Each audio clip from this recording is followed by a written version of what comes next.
क्या है बद्रीनाथ धाम के 6 महीनों तक बंद रहने का कारण? मंदिर बंद होने पर भी क्यों नहीं बुझती इस मंदिर की अखंड ज्योति? क्यों इस मंदिर में रावल बनने का अधिकार सिर्फ केरल के नंबूदरी ब्राह्मण को ही है? आखिर क्या है इस मंदिर की मूर्ति की रोचक कहानी? आखिर क्यों वसुधारा झरने का पानी पापियों के ऊपर नहीं गिरता?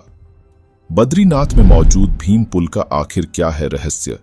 आखिर क्या है तप्त कुंड का रहस्य जिसके पानी का तापमान हमेशा 54 डिग्री रहता है? आखिर क्यों हो जाएगा बद्रीनाथ धाम जल्द ही विलुप्त? आखिर क्यों जोशीमठ में मौजूद भगवान नरसिंह की मूर्ति का हाथ हर साल पतला होता जा रहा है, जो अब सिर्फ सुई के जितना ही बचा है?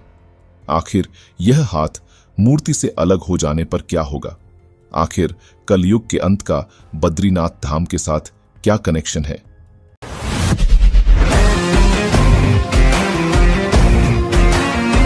दोस्तों, देवभूमि के नाम से मशहूर उत्तराखंड अपनी खूबसूरती के लिए जाना जाता है। इस पूरे राज्य में कई हिंदू मंदिर और तीर्थ स्थल हैं। यहां सालों भर पर्यटक घूमने आते हैं। उत्तराखंड की हर दूसरी जगह देखने लायक है। अपनी संस्कृति, सभ्यता और खूबसूरत पहाड़ों की वजह से यह पर्यटकों के लिए एक आकर्षण का केंद्र भी माना जाता है। कहते हैं कि क्षीर सागर में श्री हरि विष्णु माता लक्ष्मी के साथ शेषनाग पर रहते हैं, जिसे बैकुंठ धाम कहा जाता है, जहां वही पुण्य आत्मा जाती है जिसने अपने जीवन से मोक्ष की प्राप्ति कर ली होती है।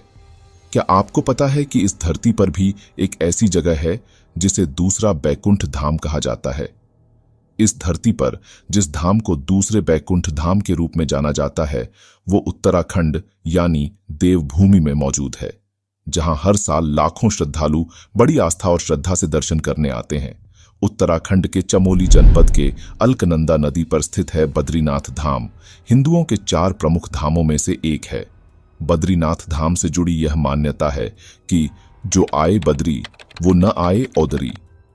इसका मतलब है कि जो व्यक्ति जीवन में एक बार बद्रीनाथ के दर्शन कर ले, उसे दोबारा माता के गर्भ में नहीं जाना पड़ता है। यहां पर दर्शन करने से प्राणी जन्म और मृत्यु के चक्र से मुक्त हो जाता है, यानी कि उसे मोक्ष की प्राप्ति हो जाती है। दोस्तों, हम सभी जानते हैं कि सनातन धर्म में पूजा पाठ के दौरान शंख बजाने का विशेष महत्व है। यही नहीं, किसी भी शुभ काम को शुरू करने से हिंदू धर्म के अनुयायी शंख जरूर बजाते हैं। सनातन धर्म में शंख का इतना महत्व होने के बाद भी शंख और चक्रधारी भगवान विष्णु के मंदिर में ही शंख नहीं बजाया जाता है। जी हां, हम बात कर रहे हैं बद्रीनाथ धाम की। दरअसल बद्रीनाथ में पूजा अर्चना के समय कभी शंख नहीं बजाया जाता है। अब ऐसे में सवाल यह उठता है कि आखिर ऐसी कौन सी वजह है जिसके चलते बद्रीनाथ में शंख नहीं बजाया जाता है? तो दोस्तों, इसका जवाब आपको आज के इस वीडियो में मिलने वाला है। साथ ही आज हम आपको बद्रीनाथ धाम के कुछ ऐसे रहस्यों से रूबरू करवाएंगे जिनके बारे में आपने आज से पहले कभी नहीं सुना होगा। तो चलिए करते हैं वीडियो की शुरुआत। दोस्तों, बद्रीनाथ धाम के रहस्यों को जानने से पहले सबसे पहले हम बात करते हैं बद्रीनाथ धाम के निर्माण के बारे में, जिसको लेकर अलग अलग तरह की बातें की जाती है। कुछ जानकारों का कहना है कि बद्रीनाथ धाम की स्थापना भगवान नारायण के द्वारा की गई थी। आपको शायद यह नहीं पता होगा कि बद्रीनाथ धाम पहले भगवान शिव का स्थान हुआ करता था, जिसमें भगवान शिव अपने पूरे परिवार के साथ इस धाम में निवास करते थे। लेकिन एक बार जब भगवान विष्णु ध्यान करने के लिए कोई विशेष स्थान ढूंढ रहे थे, तो उन्हें यह स्थान दिखाई दिया और वे इस स्थान की ओर आकर्षित हो गए। और यह सब जानते हुए कि यह स्थान उनके आराध्य भगवान शिव का है, तो वे इस स्थान को भगवान शिव से कैसे मांगते? इसीलिए उनके मन में एक लीला करने की आई। उन्होंने एक बालक का रूप ले लिया और वे जोर जोर से रोने लगे, जिसे देखकर कुछ देर बाद माता पार्वती की उन पर नजर गई। लेकिन वह बालक चुप नहीं हो रहा था, और जब माता पार्वती उनको अंदर लेकर आई तो भगवान शिव समझ गए कि यह नारायण की लीला है। भगवान शिव ने कहा कि तुम इसे छोड़ दो, यह बालक स्वयं ही चुप हो जाएगा। लेकिन माता पार्वती नहीं मानी और नारायण रूपी बालक को अंदर सुलाने के लिए ले आई। तभी भगवान नारायण के मन में एक और लीला करने की आई और उन्होंने धाम का अंदर से दरवाजा बंद कर लिया। और जैसे ही भगवान शिव अंदर जाने का प्रयास करते हैं, तो भगवान नारायण ने कहा कि प्रभु, मुझे यह धाम पसंद आ गया है। आप सभी केदारनाथ में वास करें और मैं इसी धाम में रहकर अपने भक्तों को दर्शन दूंगा। और तभी से भगवान शिव ने भगवान नारायण को वरदान दिया था कि लोग आज से नारायण को बद्रीनाथ के नाम से भी जानेंगे, और तभी से ही भगवान शिव केदारनाथ में चले गए। इसलिए ही इस धाम को चारों धामों में प्रमुख माना जाता है। बद्रीनाथ मंदिर के संबंध में पौराणिक मान्यताओं के अनुसार इसका निर्माण ब्रह्मादि देवताओं के अनुरोध पर भगवान विश्वकर्मा ने कराया था। चलिए अब हम एक एक करके बद्रीनाथ धाम से जुड़े हुए तमाम रहस्यों से पर्दा उठाते हैं। नंबर 1, बद्रीनाथ मंदिर में मौजूद मूर्ति से जुड़ा रहस्य। बद्रीनाथ मंदिर में भगवान विष्णु की मूर्ति की पूजा की जाती है। यह मूर्ति 1 मीटर लंबी है, जिसे शालिग्राम से निर्मित किया गया है, और इसके बारे में मान्यता है कि इसे आदि गुरु शंकराचार्य जी ने 7वीं शताब्दी में अलकनंदा नदी से निकालकर स्थापित किया था, और यह मूर्ति भगवान विष्णु की स्वयं प्रकट हुई प्रतिमा में से एक मानी जाती है। दरअसल 6वीं शताब्दी के आसपास इस मंदिर की सुरक्षा के लिए कोई भी सैनिक तैनात नहीं थे, इसलिए हुडों और बौद्धों के डर से पुजारियों ने इस मंदिर की मूर्ति को सुरक्षित रखने के लिए अलकनंदा में फेंक दिया था। सैकड़ों वर्षों के बाद जब शंकराचार्य बद्रीनाथ पहुंचे, तब उन्होंने पुजारियों से मूर्ति के बारे में पूछा तो उन्होंने बताया कि मूर्ति को सैकड़ों वर्ष पहले हमारे पूर्वजों ने हूणों के डर से अलकनंदा में फेंक दिया था, और हमें यह ज्ञात नहीं है कि उन्होंने कौन सी दिशा में मूर्ति को अलकनंदा में डाला था। इतना सुनते ही शंकराचार्य ने ध्यान लगाया और अलकनंदा की ओर चल पड़े और अचानक से नारद कुंड में कूद गए। यह देखकर पुजारियों में हाहाकार मच गया, क्योंकि नारद कुंड का काफी विशाल भंवर था जिसमें किसी का जिंदा बचना मुश्किल लगता था। लेकिन शंकराचार्य देव पुरुष थे। जब वह बाहर आए तो उनके हाथ में बद्री विशाल की मूर्ति थी। शास्त्रों के अनुसार इस मंदिर के बारे में बताया गया है कि इस मंदिर में विराजमान भगवान नारायण की पूजा 6 महीने इंसान और 6 महीने देवता करते हैं। नंबर 2, हर साल केदारनाथ की तरह ही 6 महीने के लिए बंद होते हैं इस मंदिर के कपाट। हर साल केदारनाथ धाम के कपाट भाई दूज के दिन 6 महीने के लिए बंद कर दिए जाते हैं। इसके बाद अक्षय तृतीया पर खुलते हैं।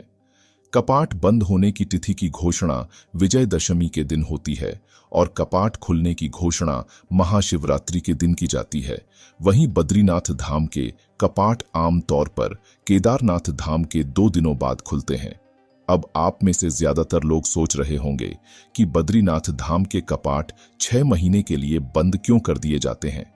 तो दोस्तों, आपकी जानकारी के लिए बता दें कि बद्रीनाथ धाम उत्तराखंड के चमोली जिले में है, और हर साल अक्टूबर से नवंबर के महीनों में यहां पर तेज बर्फबारी शुरू हो जाती है। इसके कारण आवागमन के रास्ते बाधित हो जाते हैं। इस कारण से हर साल बद्रीनाथ धाम के कपाट को बंद कर दिया जाता है। वहीं बद्रीनाथ के कपाट बंद होने के बाद उनकी पूजा जोशीमठ के नरसिम्हा मंदिर में स्थित बद्री विशाल उत्सव मूर्ति के तौर पर चलती है। नंबर 3, नहीं बुझती है इस मंदिर की अखंड ज्योति। बद्रीनाथ मंदिर के बारे में यह एक आश्चर्यजनक तथ्य है कि 6 महीने के लिए मंदिर बंद होने के समय यहां जलाई जाने वाली अखंड ज्योत 180 दिनों से भी अधिक बिना तेल और बाती के लगातार जलती रहती है। जी हां दोस्तों, जब मंदिर के कपाट बंद किए जाते हैं तो उस समय पुजारी यहां पर एक अखंड ज्योति जलाते हैं, और जब 6 महीने के बाद दोबारा से कपाट खोले जाते हैं तो यह अखंड ज्योति सभी को जलती हुई ही मिलती है, जो आज भी वैज्ञानिकों के लिए किसी रहस्य से कम नहीं है। नंबर 4, बद्रीनाथ धाम के ब्राह्मणों से जुड़ा रहस्य। 7वीं शताब्दी में आदि शंकराचार्य ने नारायण की मूर्ति को नारद कुंड से निकालकर यहां स्थापित किया था, और उन्होंने यह परंपरा शुरू की थी कि उत्तर भारत में दक्षिण के ब्राह्मण और दक्षिण भारत में उत्तर के ब्राह्मण पुजारी बने। इससे संस्कृतियों का आदान प्रदान होगा। यही वजह है कि बद्रीनाथ मंदिर में केरल के नंबूदरी ब्राह्मण ही रावल बन सकते हैं। रावल बनने के लिए जरूरी शर्त है कि वह ब्रह्मचारी हो, वह संस्कृत और वेदों का ज्ञान रखता हो। रावल बनने से पहले नायब रावल बनाया जाता है ताकि सारी परंपराओं का सही ज्ञान हो जाए। इनका चयन बद्रीनाथ मंदिर समिति करती है।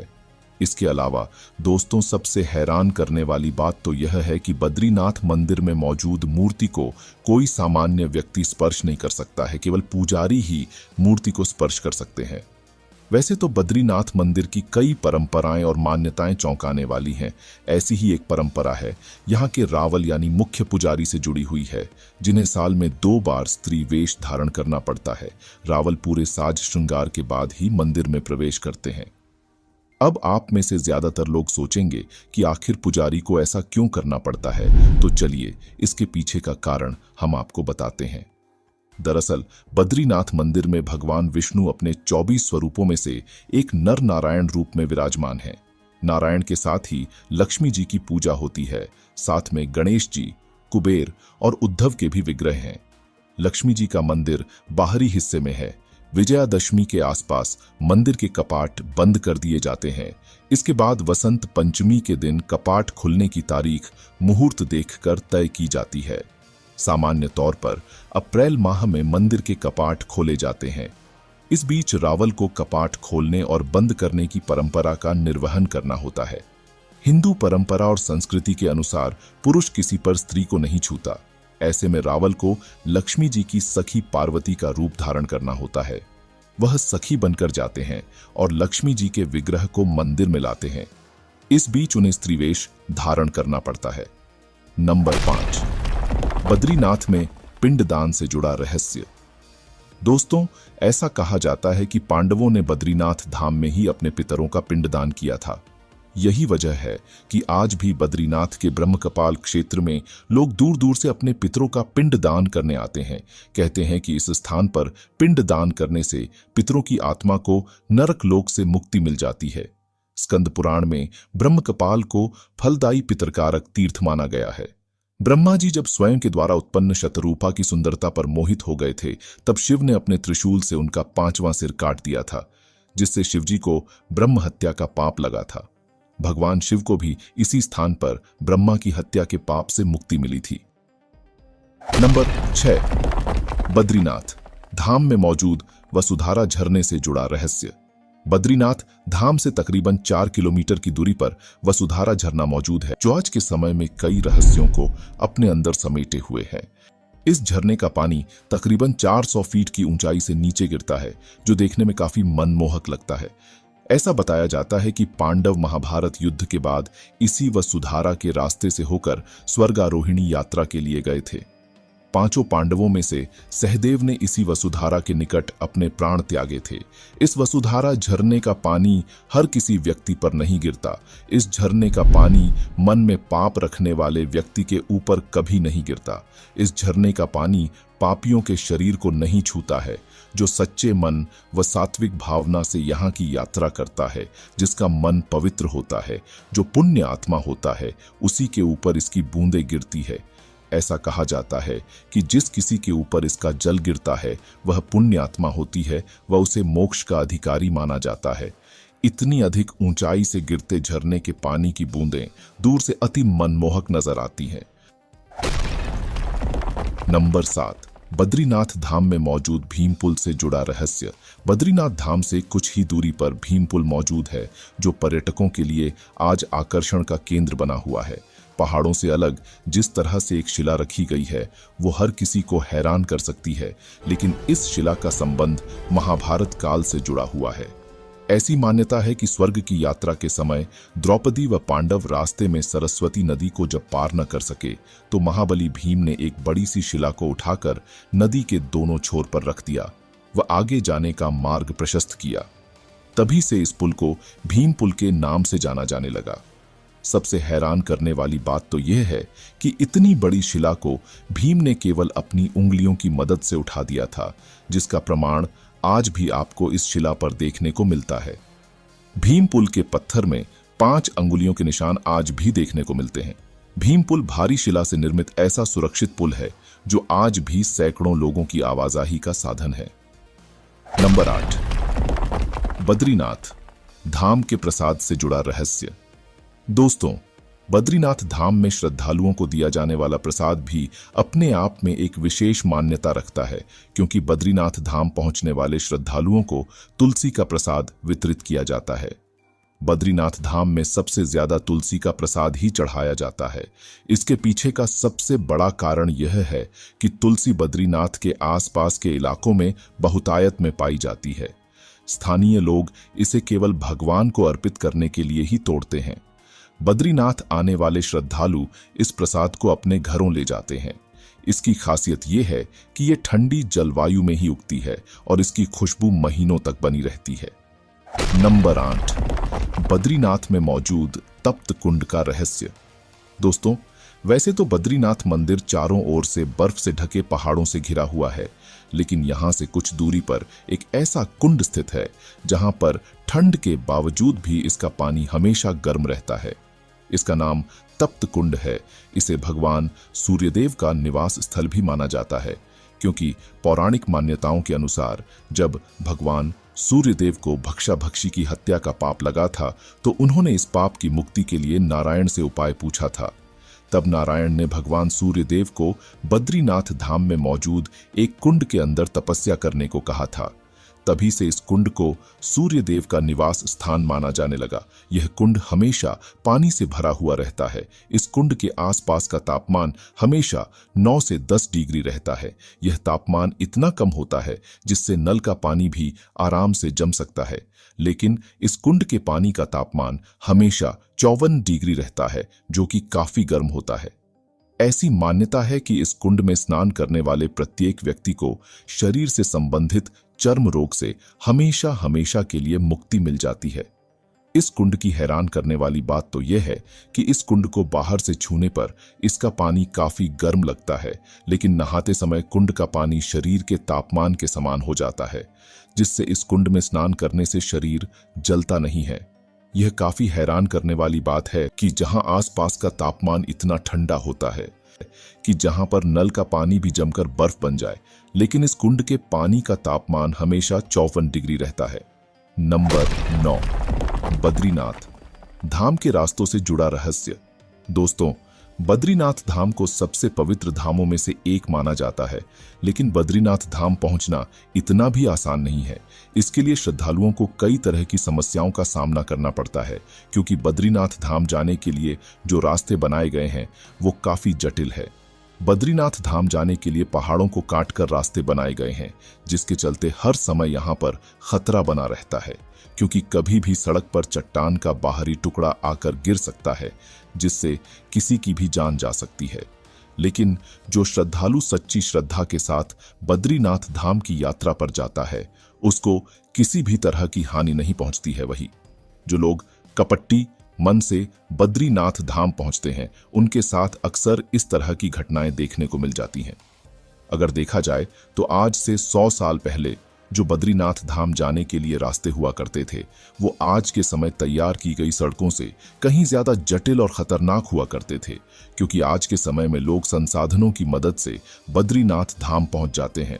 लेकिन तकरीबन 100 साल पहले तक किसी भी तरह के संसाधन के आवागमन का रास्ता नहीं हुआ करता था और लोग पैदल ही यात्रा पूर्ण कर सकते थे, जिसके चलते उन्हें कई महीनों की यात्रा करने के बाद बद्रीनाथ धाम के दर्शन हुआ करते थे।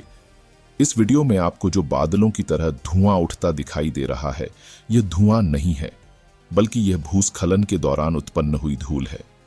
आइए दोस्तों, हम बद्रीनाथ धाम के मार्ग में होने वाले कुछ लैंडस्लाइड के दृश्यों को आपको दिखाते हैं। अरे भगदड़ मत करो।